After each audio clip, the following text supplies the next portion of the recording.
भाई लोगों क्या हाल चाल। तो फाइनली हमारे ब्लू लॉक चैप्टर 332 निकल के आ चुके हैं और कहना पड़ेगा हमारा चैप्टर काफ़ी बवाल होने वाला है। जहाँ पर हमारा वहीं से शुरू होता है जहाँ पर हमारे ह्यूगो ने जो कि सवाल पूछा था हमारी इसागी से लास्ट चैप्टर में कि तुम डेस्टिनी पे बिलीव करते हो। तो सब कुछ बात करेंगे आज इस वीडियो के अंदर। तो वीडियो को ना लाइक शेयर करो, सब्सक्राइब और बेल नोटिफिकेशन प्रेस कर देना ताकि तुम अपकमिंग वीडियो को मिस ना करो। तो बिना देरी करिए आज की इस वीडियो को स्टार्ट करते हैं। जहाँ पर हमारे चैप्टर स्टार्ट होने के पहले ही हमें यहाँ पर एक नरेशन दिखाया जाता है जहाँ पर लिखा हुआ है the destiny show by Hugo an unexperience philosophy specs a fire in Japan. तो यहाँ पर हमारा ऑथर कुछ बताने की कोशिश कर रहा है जहाँ पर हमारा ह्यूगो उसी चैप्टर से कंटिन्यू होता है जहाँ पर उसने लास्ट टाइम इसागी से पूछा था बताओ क्या तुम डेस्टिनी पे बिलीव करते हो। मैं बताता हूँ ये कोई फैंटेसी नहीं है ना कि कोई स्पिरिचुअल बात है। जहाँ पर ना ह्यूगो पूछता है कि डेस्टिनी का पीछे लॉजिक होता है कि तभी यहाँ पर हमारे जो कमेंटेटर्स होते हैं और यहाँ वो बोलते हैं कि और यहाँ पर हमारे फ्रांस ने ह्यूगो ने अटैक स्टार्ट कर दिया होता है। जहाँ पर सीधे फ्रंट लाइन में हम डैश होते हुए देखते हैं जहाँ पर काउंटर पास होता है और जहाँ पर करासू ये देखने के बाद बोलता है शिट, सीधे लोकी के पास जाने को बोलता है।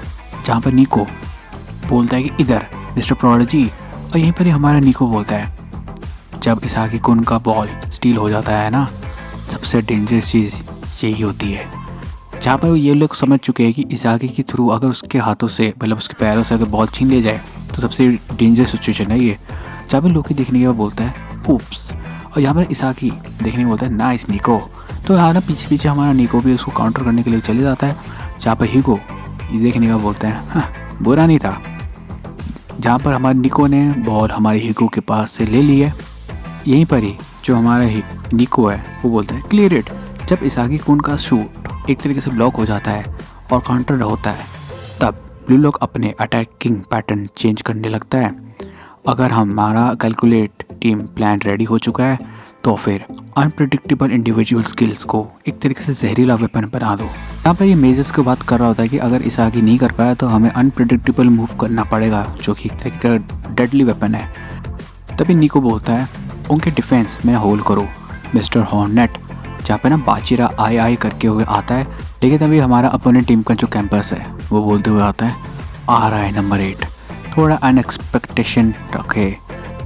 तभी यहाँ पर ना बाचिरा एक तरीके ना स्टिंग बोलता है जहाँ पर यहाँ पर बाचिरा एक तरीके से थोड़ा कंफ्यूज भी हो जाता है क्या ये बंदा मेरे ड्रिबलिंग के टेम्पो के साथ स्टेप चेंज कर रहा है और मुझे फॉलो भी कर रहा है ये पक्का।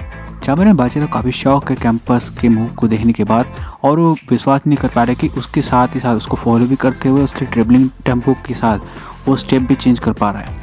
जहाँ पर बाचिरा ये सब के बाद बोलता है मेरे लिए ना स्पेशल मार्क एक तरीके का जो स्पेशल मैन मार्क है सिर्फ मेरे लिए।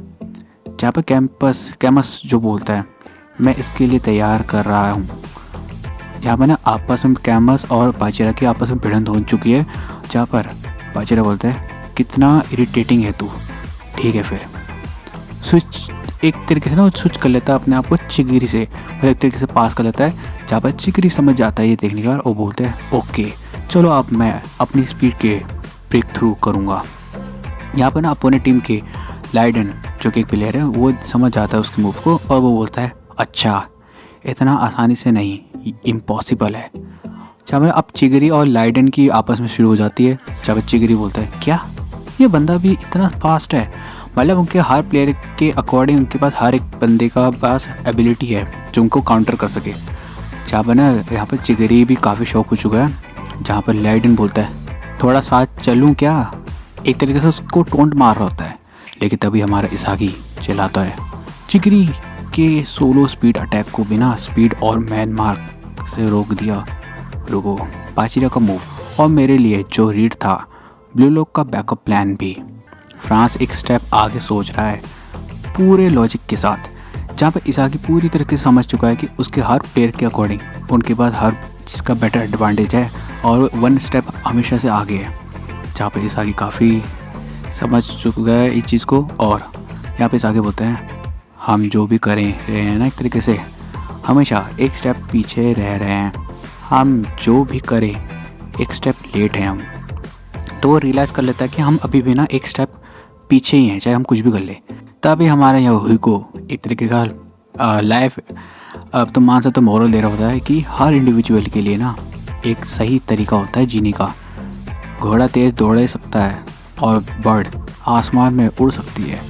लाइफ को नेचुरल तरीके से जीना चाहिए, लेकिन सिर्फ ह्यूमंस ही एक तरीके के अननेचुरल होते हैं। अगर हम लाइन को आसमान से उड़ा के एक तरीके से कोशिश करें तो सब बोलेंगे ये इडियट है। इसलिए ना नेचुरल रहना ही सबसे बेस्ट है। जहाँ पर हीगो फिर बोलता है अपनी डेस्टिनी को सही तरीके से जीना जेनेटिक लेवल पर वही सही होता है। अगर हर कोई अपनी असली एप्टीट्यूड के हिसाब से जिए तो दुनिया ज़्यादा एफिशिएंट और हैप्पी हो जाएगी। ये मेरी फ़िलॉसफी है। जो सपने पूरे नहीं हो सकते उनके पीछे भागना सिर्फ एक तरीके का कॉन्फ्लिक्ट और डिसअपियर पेड करता है। अपनी लिमिट से ज़्यादा ईगो इन्फ्लेक्ट करना और जो चीज़ तुम अच्छे से नहीं कर सकते उसमें तुम उस बंदे को कभी हरा नहीं सकते जो नेचुरल गिफ्टेड हो। समझे? मैं ये नहीं कह रहा कि सपने मत देखो, मैं कह रहा हूँ कि अपनी औकात के हिसाब से सपने देखो। ये है सूटेबल डेस्टिनी थ्योरी, जो कि इतना ख़तरनाक तरीके से रोस्ट करा गया है पूरी टीम को ब्लू लॉक की कि भाई अपनी औकात में रहो, हम सब नेचुरल है, तुम तो सीख के आ रहे हो। चामन ना इसाकी ये सुनने क्या बोलता है, हैं क्या बोल रहा है ये? क्या मैं स्ट्राइकर के लिए टैलेंटेड नहीं हूँ? परफॉर्मेंस के हिसाब से मैं एक तरीके एमएफ के लिए ज़्यादा सूटेबल हूँ। मुझे ये पहले से ही पता था, इतना पता था कि दर्द होता है। जब ह्यूगो बोलता है फिर भी तुम अपनी एप्टीट्यूड से मिसमैच ज़िंदगी क्यों जी रहे हो? जब इसाकी रिप्लाई देते हुए बोलता है डेस्टिनी ईगो के साथ मूव करती है और मैं उससे एक तरीके से रीराइट करूँगा, और यही मैंने ब्लू लॉक में सीखा है। और तभी वॉल हमारे रिन के पास चली जाती है, जो कि वो बोलता है हाँ मुझ पे छोड़ दो, अगला स्टेप मैं डेस्टिनी को ही तोड़ दूँगा। लेकिन यहाँ पर लोकी बोलता है इतनी ईजिली नहीं बदलेगी, आखिरकार डेस्टिनी है, राइट? जब रिन बोलता है चुप रहे इडियट। और फाइनली हमारा यहाँ पर रिन इतोशी वर्सेस हमारा जो कि लोकी के बीच में भिड़ंत होते वाली हमारे नेक्स्ट चैप्टर में, और यहीं पर हमारा चैप्टर एंड हो गया। तो देखते हैं क्या नहीं होता है। लेकिन हाँ, डेस्टिनी के बारे में जो हमारे ह्यूगो ने जो इसाकी को पार्ट पढ़ाया है, जो कि बोला है कि औकात में रहे, ये काफ़ी ब्रूटल था। तो वीडियो कैसे लगी? वीडियो को करना लाइक शेयर सब्सक्राइब और बेल नोटिफिकेशन प्रेस कर देना ताकि तुम अपकमिंग वीडियो को मिस ना करो। चलो यार मैं भी चलता हूँ, काफ़ी बढ़िया चैप्टर था। मिलता हूँ आपको नेक्स्ट अपकमिंग वीडियो में, तब तक के लिए बाय बाय।